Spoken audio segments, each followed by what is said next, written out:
Trevor, the traction engine, enjoyed living in the vicarage orchard. Edward came to see him every day, but sometimes Trevor didn't have enough work to do. "I do like to keep busy all the time," he sighed one day.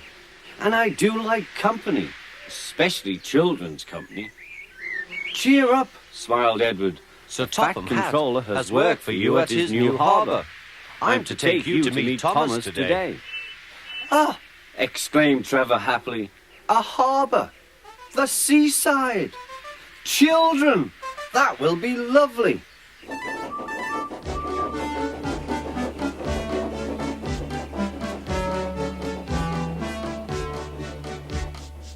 Thomas was on his way to the harbour with a trainload of metal pilings. They were needed to make the harbour wall firm and safe. "Hello, Thomas," said Edward. "This is Trevor, a friend of mine. He's a traction engine." Thomas eyed the newcomer doubtfully. "A what engine?" he asked. "A traction engine," explained Trevor. "I run on roads instead of rails. Can you take me to the harbour, please? Sir The Topham Fat Hatt Controller has a job for me." "Yes, of course," replied Thomas, but he was still puzzled. Workmen coupled Trevor's car to Thomas's train, and soon they were ready to start their journey.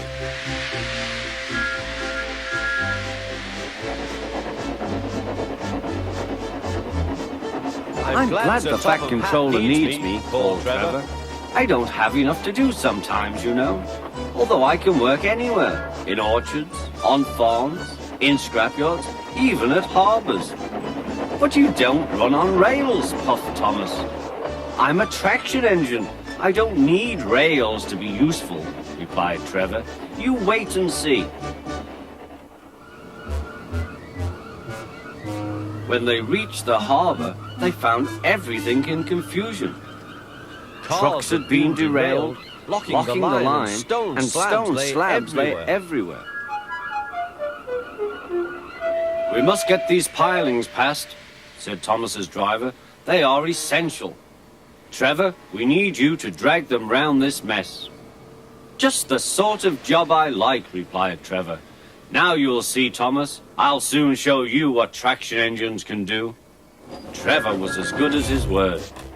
He dragged the pilings clear with chains and towed them into position. "Who needs rails?" he muttered cheerfully to himself.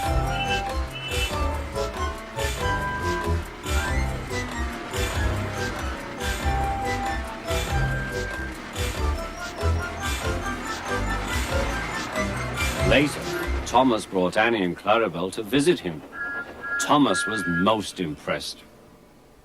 "Now I understand how useful a traction engine can be." The coaches were full of children. Trevor gave them rides along the harbour. He liked this best of all.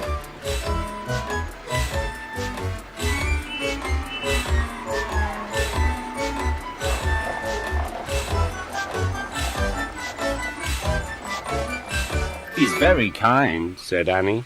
"He reminds me of Thomas," added Clarabel. Everyone was sorry when it was time for Trevor to go.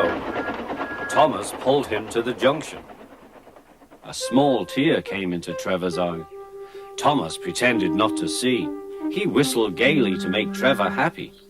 "I'll come and see you if I can," he promised. "The vicar will look after you, and there's plenty of work for you now at the orchard. But we may need you again at the harbour someday." "That would be wonderful," said Trevor. That evening, Trevor stood remembering his new friend Thomas, the harbour, and most of all, the children. Then he went happily to sleep in the shed at the bottom of the orchard.